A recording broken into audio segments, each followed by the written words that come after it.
बंधु माने आजिर एही भिडियोटी वृष राशि व्यक्ति विशेष मानक पई बहुत ही खास अटे, बहुत गुरुत्वपूर्ण अटे। बंधु माने अपेक्षार अंत हेबाको जाउछि। 2024 मसीहा सरी 2025 मसीहा आरंभ हेबाको जाउछि। तो आजिर एही भिडियो रे आमे माने वृष राशि 2025 मसीहा वार्षिक राशिफल उपरे आलोचना करिबा। 2025 मसीहाटी आपणक पई किपरि रहिबो। 2025 मसीहारे आपणक जीवन रे केउ सब खुशी आसीबो एवं आपणको केउ सब समस्या दे गति करिबाको पड़िबो से विषय रे आजिर एही भिडियो रे आमे माने विस्तार रूप रे आलोचना करिबा। बंधु माने एही 2025 मसीहाटी प्रत्येक राशिर व्यक्ति विशेष मानक पई बहुत महत्वपूर्ण अटे। कारण 2025 मसीहाटी एपरि एक वर्ष अटे जो वर्षटी रे शनि निजर राशि परिवर्तन करिवे, राहु निजर राशि परिवर्तन करिवे, केतु मध्य निजर राशि परिवर्तन करिवे, एपरिक बृहस्पति मध्य निजर राशि परिवर्तन करिवे। अर्थात जो माने सब बड़ ग्रह अटंती शनि, राहु, केतु, देवगुरु बृहस्पति ए समस्ते एही वर्षटी रे राशि परिवर्तन करिवे। आपण माने जानती शनि प्रत्येक 2.5 वर्ष रे निजर राशि परिवर्तन करिथांती। राहु एवं केतु 1.5 वर्ष रे निजर राशि परिवर्तन करिथांती एवं गुरु बृहस्पति 1 वर्ष रे निजर राशि परिवर्तन करिथांती। तो एही सब बड़ ग्रह मानकर परिवर्तन फल रे आपणक जीवन रे केउ सब प्रभाव पड़िबो से विषय रे आजिर एही भिडियो रे आमे माने विस्तार रूप रे जानिबा। तो बंधु माने सेति पय आपण माने भिडियोटी को स्किप न करी शेष पर्यंत निश्चय देखंतु एवं आपणकर जदि वृष राशि होइथाय तेबे भिडियोटी को लाइक करी चैनलटी को सब्सक्राइब करि दियंतु एवं कमेंट बॉक्स रे भक्ति एवं श्रद्धार सहित जय श्री जगन्नाथ निश्चय लिखंतु। तेबे आसंतु बंधु माने जानिबा एही 2025 मसीहा रे आपणक जीवन रे केउ सब घटना घटिबाको जाउछि। बंधु माने आजिर एही कार्यक्रमटी जन्म राशि एवं चंद्र राशि उपरे आधारित अटे एवं राशि चक्रर 12 गोटी राशि मध्यरु द्वितीय राशि हेउछि वृष राशि एवं आपणकर राष्ट्राधिपति हेउछन्ति शुक्र। तो शुक्र आपणकर 10म स्थान रे शनि को सहित विराजमान अछन्ति। आपणकर प्रथम भावरे विराजमान अछन्ति देवगुरु बृहस्पति, तृतीय भावरे विराजमान अछन्ति मंगल, पंचम भावरे विराजमान अछन्ति केतु, सप्तम भावरे विराजमान अछन्ति बुध, अष्टम भावरे विराजमान अछन्ति सूर्य एवं आपणकर एकादश रे विराजमान अछन्ति राहु। तो 2025 मसीहार प्रथम मास अर्थात जनवरी मासरे ग्रह मानकर अवस्थिति किछि एहिपरि भाबरे रहिछि। 30 मार्च को शनि मीन राशि को प्रवेश करिवे, 15 मई को गुरु मिथुन राशि को प्रवेश करिवे एवं 18 मई को राहु एवं केतु एही दुई ग्रह निजर राशि परिवर्तन करिवे। तो राहु आपणकर कुंभ राशि को आसीबे एवं केतु सिंह राशि को आसीबे। तेबे सर्वप्रथमे आसंतु जानिनेबा देवगुरु बृहस्पतिंकर राशि परिवर्तनर प्रभाव आपणक उपरे केउ भली भाबरे पड़िबो। तो 15 मई पर्यंत गुरु आपणकर प्रथम भाबरे ही रहिबे। तो जे मानकर विवाह होई पारु नथिला 15 मई पूर्वरो आपण देखिबे जे आपणकर किछि प्रस्ताव आसी पारे एवं आपणकर विवाह निर्धारित मध्य होई पारे। तेबे जे पर्यंत गुरु आपणकर प्रथम भावरे विराजमान रहिछन्ति गुरु आपणको ज्ञान प्रदान करूछन्ति, आपणको मध्यरे मैच्योरिटी लेवल को बढ़ाउछन्ति। गुरु आपणकर प्रथम भावरे रही आपणको शिक्षा प्रदान करूथिले, आपणकर कम्युनिकेशन स्किल को मध्य भलो बनाइछन्ति। तो गुरु आपणकर प्रथम भावरे रही आपणको बहुत किछि पॉजिटिव एनर्जी मध्य देइछन्ति एवं जो माने निजर संतान को नेकी प्लानिंग करूथिले तो सेमानंकु संतान सुख मध्य प्राप्ति हेबो। तो 15 मई पूर्वरु जदि आपण संतान को नै किछि प्लानिंग करूछन्ति कि किबा आपणकर शिक्षा को नै किछि प्लानिंग करूछन्ति तो आपण ताको कार्यर रूप दियंतु कारण आपणंकु सेतिरे शुभ फल प्राप्ति हेबो। आपण जदि उच्च शिक्षा करिबा पई प्लानिंग करूछन्ति तेबे ताहा मध्य आपण करि पारिबे कारण गुरुंकर दृष्टि आपणकर पंचम, सप्तम एवं नवम भाव उपर को रहुछि। तो उच्च शिक्षा मध्य आपणको पई बहुत भलो रहिबो। संतान पक्ष एवं आपणकर जदि विवाह को नेकी किछि कथावार्ता करबाकू चाहछन्ति तो सेति पई मध्य समय आपणको पई भलो रहिबो एवं 15 मई को जेतेबेले गुरु आपणकर प्रथम भावरो आपणकर द्वितीय भाव को चलन करिवे तो द्वितीय भावटी होइथाय धन, कुटुंब एवं बाणीर भाव एवं गुरु जेतेबेले आपणकर द्वितीय भाव को आसीबे तो आपणकर सेविंग्स को बढ़ाइबे। आपण अर्थ संचय करिबारे समर्थ हेबे। अर्थ संचय आपणकर संचित अर्थरे मध्य वृद्धि आसीबो। आपणकर बैंक बैलेंस बढ़िबो कारण गुरु हेउछन्ति आपणकर लाभ स्थानर अधिपति ग्रह एवं आपणकर अष्टम भावर मध्य अधिपति हेउछन्ति देवगुरु बृहस्पति। मात्र 15 मे परे आपण लोन नेबार मध्य किछि जोग सृष्टि हेउछि एवं 15 मे परे आपण एक कथार विशेष ध्यान रखिबे जे आपणकर जेमिति काहा सहित भी किछि आर्गुमेंट न होए। आपण आर्गुमेंट थारो दूरे रहिबा पय चेष्टा करंतु कारण बृहस्पति जेहेतु अष्टम भावर मध्य अधिपति अटंती एवं अष्टम भावर अधिपति आपणकर द्वितीय भावर अछंती।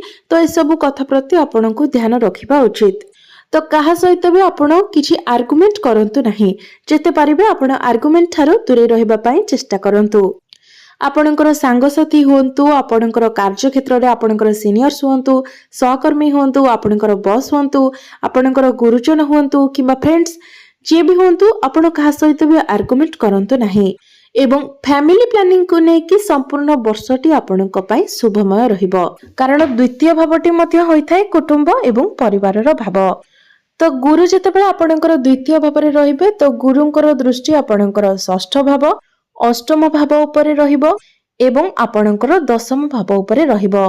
तो दशम भावटी होइथाय आपणकर क्यारियर भाव एवं 15 मे परे जेतेबेले गुरुंकर दृष्टि आपणकर क्यारियर भाव उपरकू पड़िबो तो आपणकर क्यारियर बहुत भलो रहिबो। आपणकर क्यारियर रे आपणकर कार्य क्षेत्र रे आपणकर मैच्योरिटी बढ़िबो। एहा सहित कार्य क्षेत्र रे किछि भलो परिवर्तन मध्य हेबो कारण गुरुंकर दशम दृष्टि एवं नवम दृष्टि आपणकर दशम भाव उपरे पड़ुछि। मात्र जेतेबेले गुरुंकर दृष्टि आपणकर षष्ठ भाव एवं आपणकर अष्टम भाव उपरे पड़िबो सेतेबेले आपणकर शत्रु संख्या वृद्धि होई पारे एवं आपणको निजर खाद्य पानी उपरे मध्य विशेष ध्यान देबाको पड़ी पारे। जेहेतु षष्ठ एवं अष्टम भाव त्रिक भाव होइथाय एहाको कुंडली रे अशुभ बोली माना जायथाय। तो सेतेबेले आपणको एई सब प्रति ध्यान देबाको पड़िबो। लिवर डाइजेशन गैस्ट्रिक ए सबु किछिटा समस्या आसी पारे। तो आपण खाद्यपेय प्रति विशेष ध्यान दियंतु एवं जंक फूड फास्ट फूड ए सबु को जेते पारिबे आपण अवॉइड करंतु। आपण हेल्दी खाइबा खांतु। एबे आसंतु जानिबा शनि आपणको केउ फल प्रदान करिवे। शनिकर राशि परिवर्तन द्वारा आपणको जीवन रे यार केउ भली प्रभाव पड़िबो कारण शनि आपणको पय बहुत महत्वपूर्ण अटंती। शनि हेउछन्ति आपणकर भाग्य भावर अधिपति एवं आपणकर क्यारियर भावर मध्य अधिपति अर्थात आपणकर नवम भाव एवं दशम भावर अधिपति। तो शनि 30 मार्च पर्यंत आपणकर दशम भावरे विराजमान रहिबे। 30 मार्च को शनि आपणकर एकादश भाव को चलन करिवे एवं तापरे 2025 मसियार संपूर्ण वर्षटी शनि आपणकर एकादश भावरे ही रहिबे।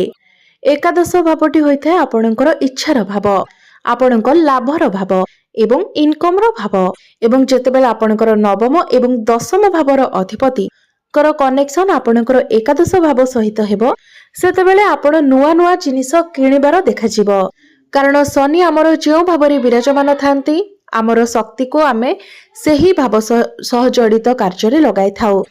अर्थात सेतेबेले आपण कोनोसी घर किनि पारंती कोनोसी गाड़ी किनि पारंती कोनोसी इलेक्ट्रोनिक्स जिनिस किनि पारंती किंबा लुहार निर्मित कोनोसी भी जिनिस आपण किनि पारंती। तो आपण देखिबे जे 30 मार्च परे आपण एपरि किछि जिनिस किनिबे जेउथिरे लुहा निश्चित भाबरे जड़ित थिबो। तो 30 मार्च परठारु डिसेंबर मास पर्यंत आपण निजे लक्ष्य करिवे जे आपण एपरि किछि जिनिस किनुछंती जेउथिरे लुहार व्यवहार अधिक रहिछि से सब जिनिस आपण अधिक किनिबार देखा देबो एवं आपणकर भाग्यर कनेक्शन जेतेबेले लाभर भाव सहित हेबो तो सेतेबेले आपणकर इनकम मध्य बढ़िबो आपणको विभिन्न स्रोतरु धन उपार्जन हेबो। अर्थात जो माने मैन्युफैक्चरिंग रे कार्य करूछंती इंपोर्ट एक्सपोर्ट रे कार्य करूछंती किंबा आपणकर जदि कोनोसी फैक्ट्रीज अछि तो ए सब क्षेत्र रे शनि आपणको बहुत अधिक लाभ प्रदान करिवे कारण शनि जेउ भाबरे बसी थांते सेही भाव सह जड़ित कार्यर वृद्धि करिथांते। तो एकादश भावटी जेहेतु लाभर स्थान तो आपणकर लाभरे वृद्धि हेबो। बंधु माने आपण माने देखंतु जे आपणकर एकादश भावरे शनि विराजमान थिबे एवं आपणकर धन स्थान रे अर्थात द्वितीय भावरे देवगुरु बृहस्पति विराजमान थिबे। तो निश्चित भावरे एही वर्षटी आपणक पय लाभप्रद रहिबो। चाकरी क्षेत्र रे आपणकर प्रमोशन हेबार जोग बनिबो। क्यारियर रे आपणकर ग्रोथ आसीबो। ଆପଣ କିଛି डिसिजन ମଧ୍ୟ नहीं पारंती कारण शनि आपणଙ୍କ ପାଇଁ ଯୋଗକାରକ ଗ୍ରହ ଅଟନ୍ତି। ତେବେ ସବୁଠାରୁ ଗୁରୁତ୍ୱପୂର୍ଣ୍ଣ କଥା ହେଉଛି ବର୍ତ୍ତମାନ ଆପଣଙ୍କ ରାଶିରେ କୌଣସି ବି ଶନି ଦଶା ନାହିଁ, ନାହିଁ ଶନି 7.5 ଅଛି, ନାହିଁ ଶନି 2.5 ଅଛି। ତ ସମ୍ପୂର୍ଣ୍ଣ ରୂପରେ ଆପଣ ଶନି ଦଶାରୁ ମୁକ୍ତ ଅଟନ୍ତି। ଏହା ସହିତ ଶନି ଏହି ବର୍ଷରେ ଆପଣଙ୍କୁ ଶୁଭ ଫଳ ମଧ୍ୟ ପ୍ରଦାନ କରିବାକୁ ଯାଉଛନ୍ତି କାରଣ ଶନି ଆପଣଙ୍କ କୁଣ୍ଡଳୀରେ ବହୁତ ଭଲ ସ୍ଥାନରେ ବିରାଜମାନ ଅଛନ୍ତି। ଏବେ ଆସନ୍ତୁ ଜାଣିବା ରାହୁ କେତୁ ଯେଉଁ ରାଶି ପରିବର୍ତ୍ତନ କରିବେ ତାହାର କିଭଳି ପ୍ରଭାବ ଆପଣଙ୍କ ଜୀବନ ଉପରେ ପଡ଼ିବ। ତେବେ ରାହୁ ଆପଣଙ୍କର ଏକାଦଶ ଭାବରେ ବିରାଜମାନ ଅଛନ୍ତି ଏବଂ 18 ମେ କୁ ରାହୁ ଆପଣଙ୍କର ରାଶି ପରିବର୍ତ୍ତନ କରିବେ। ତ 18 ମେ କୁ ରାହୁ ଆପଣଙ୍କର ଦଶମ ଭାବକୁ ଚାଲି ଆସିବେ କାରଣ ରାହୁ ସବୁବେଳେ ପଛକୁ ହିଁ ଗୋଚର କରିଥାନ୍ତି ଏବଂ କେତୁ ଆପଣଙ୍କର ପଞ୍ଚମ ଭାବରୁ ଆପଣଙ୍କର ଚତୁର୍ଥ ଭାବକୁ ଚଳନ କରିବେ। ତ 18 ବର୍ଷ ପରେ ରାହୁ ଆପଣଙ୍କର ଦଶମ ଭାବକୁ ଚଳନ କରୁଛନ୍ତି କାରଣ ରାହୁ ଗୋଟିଏ ରାଶିରୁ ଆଉ ଗୋଟିଏ ରାଶିକୁ ପରିବର୍ତ୍ତନ କରିବାକୁ 1.5 ବର୍ଷ ସମୟ ନେଇଥାନ୍ତି। ତ ଯେତେବେଳେ ରାହୁ ଆପଣଙ୍କର କ୍ୟାରିୟର ସ୍ଥାନକୁ ଚଳନ କରିବେ ତ ସେ ଆପଣଙ୍କୁ ଚତୁର ଚାଲାକ ବନାଇବେ। ସେତେବେଳେ ଆପଣ ହାର୍ଡୱାର୍କ ଛାଡ଼ିକି ସ୍ମାର୍ଟ ୱାର୍କ କରିବାକୁ ପସନ୍ଦ କରିବେ କାରଣ ରାହୁ ସେହି ଗ୍ରହ ଅଟନ୍ତି ଯେ ଛଳ କରିକି ଅମୃତ ପାନ କରିଥିଲେ। ତ ରାହୁଙ୍କ ମଧ୍ୟରେ ସେହି ବୁଦ୍ଧି ରହିଛି, ସେହିଭଳି ମେଣ୍ଟାଲିଟି ରହିଛି ଯେ କି ସଡନ ନିଜର ଇଚ୍ଛାକୁ ପୂର୍ଣ୍ଣ କରିପାରିବେ। ତ ସେହିଭଳି ହିଁ ଆପଣଙ୍କର କାର୍ଯ୍ୟକ୍ଷେତ୍ରରେ ଘଟିବାକୁ ଯାଉଛି। ଆପଣ ମଧ୍ୟ ସ୍ମାର୍ଟ ଭାବରେ ସର୍ଟକଟ ଭାବରେ ନିଜ କାମଗୁଡ଼ିକୁ କରିବେ ଏବଂ କାର୍ଯ୍ୟକ୍ଷେତ୍ରରେ ଆପଣ ପ୍ରଶଂସା ମଧ୍ୟ ପାଇବେ ଏବଂ କାର୍ଯ୍ୟକ୍ଷେତ୍ରରେ ଆପଣ ଆଗକୁ ମଧ୍ୟ ବଢ଼ି ଚାଲିବେ। ତ ଏହି ବର୍ଷରେ ଆପଣଙ୍କର କ୍ୟାରିୟର 90 ରୁ 92% ଭଲ ରହୁଛି ଏବଂ କ୍ୟାରିୟରରେ ଆପଣଙ୍କର 90 ରୁ 92% ପରିବର୍ତ୍ତନ ମଧ୍ୟ ଆସିବ କାରଣ ଏହା କେବଳ ରାହୁଙ୍କ ଗୋଚର ଦ୍ୱାରା ହିଁ ନୁହେଁ, ରାହୁ, ଶନି, ବୃହସ୍ପତି ଏ 3 ଗ୍ରହଙ୍କର ଗୋଚରର ଫଳ ଦ୍ୱାରା ଏହା ଏପରି ଆପଣଙ୍କର କ୍ୟାରିୟରରେ ଘଟିବାକୁ ଯାଉଛି କାରଣ ବୃହସ୍ପତିଙ୍କର ଦୃଷ୍ଟି ଆପଣଙ୍କର ଦଶମ ଭାବ ଉପରେ ରହିବ। ରାହୁ ଆପଣଙ୍କର ଦଶମ ଭାବରେ ବିରାଜମାନ କରିବେ ଯାହା ଫଳରେ ଆପଣଙ୍କର କ୍ୟାରିୟରରେ ପରିବର୍ତ୍ତନ ନିଶ୍ଚିତ ରୂପରେ ହେବ। ତ ଆପଣ ନିଜର ଚେଷ୍ଟା ଜାରି ରଖନ୍ତୁ, ଦେଖିବେ ନିଶ୍ଚିତ ଭାବରେ ଆପଣ କ୍ୟାରିୟର କ୍ଷେତ୍ରରେ ଏହି 2025 ମସିହାରେ ଉନ୍ନତି କରିବେ। ତେବେ ବନ୍ଧୁମାନେ ଆପଣଙ୍କୁ କେବଳ ଏହି କଥାର ଧ୍ୟାନ ରଖିବାର ଅଛି ଯେ ଶନି ଯେତେବେଳେ ଆପଣଙ୍କର ଏକାଦଶ ଭାବରେ ବିରାଜମାନ କରିବେ ତ ତାଙ୍କର ଦୃଷ୍ଟି ଆପଣଙ୍କର ପ୍ରଥମ ଭାବ ଉପରେ ରହିବ। ତ ଶନିଙ୍କର ଦୃଷ୍ଟି ଚନ୍ଦ୍ରମାଙ୍କ ଉପରେ ପଡ଼ିବା କାରଣରୁ ଆପଣ ଟିକେ ଓଭର ଥିଙ୍କିଂ କରିପାରନ୍ତି, ଆପଣଙ୍କ ମଧ୍ୟରେ ଶଙ୍କା ଡାଉଟ୍ସ ଆସିପାରେ, ବିଶେଷ କରି ପ୍ରେମ ଜୀବନକୁ ନେଇକି ଆପଣ ଡାଉଟ୍ସରେ ପଡ଼ିପାରନ୍ତି କାରଣ ଶନିଙ୍କର ଦୃଷ୍ଟି ଆପଣଙ୍କର ପଞ୍ଚମ ଭାବ ଉପରେ ମଧ୍ୟ ରହୁଛି। ତ ଆପଣ ନିଜର ପ୍ରେମ ଜୀବନକୁ ନେଇକି ଟିକେ ଓଭର ଥିଙ୍କିଂ କରିପାରନ୍ତି ଏବଂ ବହୁତ ଅଧିକ ପଜେସିଭ ମଧ୍ୟ ହୋଇପାରନ୍ତି କାରଣ ଯେବେ ବି ଚନ୍ଦ୍ରମାଙ୍କ ଉପରେ ଶନିଙ୍କର ଦୃଷ୍ଟି ପଡ଼ିଥାଏ ତ ବ୍ୟକ୍ତି ଓଭର ଥିଙ୍କିଂର ହିଁ ଶିକାର ହୋଇଥାଏ। ତ ଆପଣ ନିଜର ଓଭର ଥିଙ୍କିଂକୁ କଣ୍ଟ୍ରୋଲ କରିବା ପାଇଁ ଚେଷ୍ଟା କରିବା ଉଚିତ। କୌଣସି କଥାକୁ ନେଇକି ଆପଣ ବହୁତ ଅଧିକ ଭାବିବାକୁ ଆଭଏଡ କରନ୍ତୁ। ଶନି ଆପଣଙ୍କର ଅଷ୍ଟମ ଭାବକୁ ମଧ୍ୟ ଦେଖିବେ ଅର୍ଥାତ୍ ଏହି ବର୍ଷ ଆପଣଙ୍କର ଗଭୀର ଜ୍ଞାନରେ ବୃଦ୍ଧି ହେବ। କୌଣସି ଜିନିଷକୁ ଆପଣ ବହୁତ ଭଲ ଭାବରେ ଶିଖିବା ପାଇଁ ଚାହିଁବେ ଏବଂ ନୂଆ ନୂଆ ଜିନିଷ ଶିଖିବା ପାଇଁ ମଧ୍ୟ ଆପଣଙ୍କ ମନରେ ଆଗ୍ରହ ଆସିବ।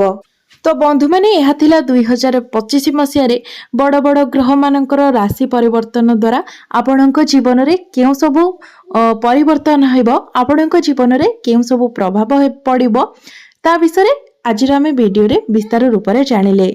ତେବେ ଏହି ବର୍ଷ ଯାହା ବି କିଛି ଅଶୁଭତ୍ୱ ଆସୁଛି ସେଥିପାଇଁ ଆପଣଙ୍କୁ କିଛି ପ୍ରତିକାର କରିବା ଉଚିତ। ତ ସେଥିପାଇଁ ଆପଣମାନେ ପ୍ରତ୍ୟେକ ଦିନ ଶୁକ୍ରଙ୍କର ବୀଜ ମନ୍ତ୍ର 108 ଥର ଜପ କରନ୍ତୁ। ଏହା ସହିତ ପ୍ରତ୍ୟେକ ଦିନ ଆପଣ ଉଦିତ ସୂର୍ଯ୍ୟଙ୍କୁ ତମ୍ବା ପାତ୍ରରେ ଜଳାର୍ଘ୍ୟ ଅର୍ପଣ କରନ୍ତୁ ଏବଂ ପ୍ରତ୍ୟେକ ଦିନ ଆପଣ ଶନିଙ୍କର ବୀଜ ମନ୍ତ୍ର ମଧ୍ୟ 108 ଥର ଜପ କରନ୍ତୁ। ତେବେ ବନ୍ଧୁମାନେ 2025 ମସିହାଟି ଆପଣଙ୍କ ପାଇଁ ଶୁଭମୟ ରହୁ, ଏହା ହିଁ ଈଶ୍ୱର